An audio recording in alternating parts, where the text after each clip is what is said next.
everyone, and welcome back to the English Mastery channel. Today we are looking at polite idioms that sound nice and friendly but actually aren't. British people are famous for being polite, but sometimes we're polite even when we are actually insulting somebody.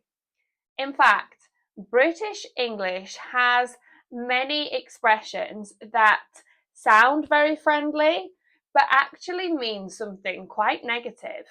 So, in this video, I will show you 10 polite British insult idioms, what they mean, and how people use them in everyday conversation.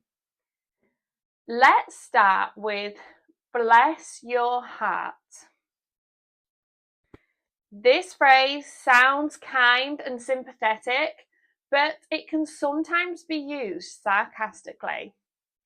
In British contexts, it can mean you're a bit stupid or you don't really understand something. It can be quite patronising. For example, somebody says something very obvious or maybe incorrect.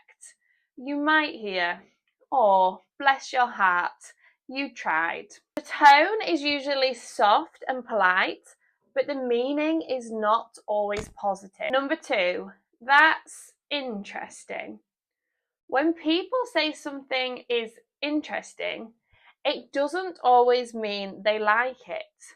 Sometimes it can be a polite way of saying, "I don't like it," or "I disagree." For an example, someone may tell you, "I painted my living room bright purple at the weekend." In response, someone says, "Oh, that's interesting." It often means the person doesn't think it's actually a very good idea, but they don't want to say this directly. Number 3, not the sharpest tool in the shed. This idiom means someone is not very intelligent. It's a polite or even a humorous way to say someone is a bit slow or not very clever. He tried to charge his phone in the microwave. Well, he's not the sharpest tool in the shed. It sounds softer than directly calling someone stupid.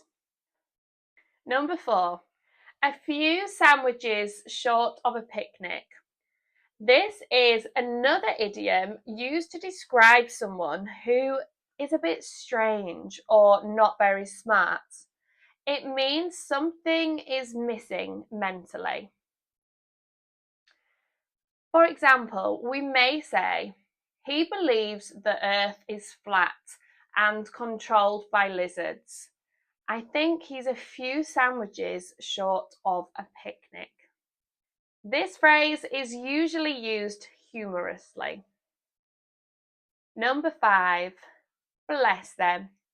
British people often say bless them after describing something silly that someone did. It does sound caring, but it can actually mean they're a bit clueless. My dad tried to send a text message on the TV remote. Bless him. It's affectionate, but slightly mocking at the same time. Number 6, you're brave. This phrase can sound like a compliment, but it can mean that's actually a terrible idea. So somebody may say, "I'm going to cook dinner for 20 people for the first time tonight." A British person may respond, "You're brave." It suggests they think it might go wrong in some way. Number 7, with all due respect. When someone says this, it often means they are about to disagree with you. With all due respect I don't think that sounds like a good plan. In reality, they are saying, I completely disagree with you. It's a very polite warning before criticism. Number 8, that's very ambitious. This sounds positive, but sometimes it means that will probably fail, or I'm going to learn. For example, I'm going to learn fluent English in 2 weeks. The response may be, that's very ambitious.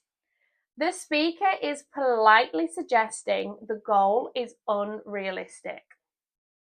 Number 9, good for you. This one can be genuine encouragement, but if it's said in the wrong tone, it can actually mean, I don't really care. If someone says, I woke up at 5 a.m. and went for a run, good for you. The meaning depends heavily on the tone of voice here. Number 10, if you say so. This is a polite way to show disbelief. I'm actually the best driver in the family. If you say so.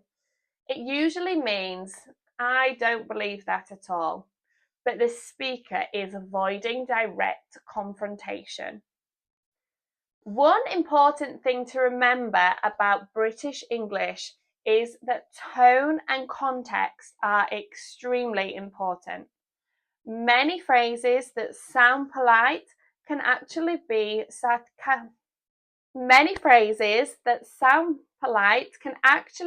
sarcastic or critical, depending on how they are said. So, when learning English, don't just focus on the words.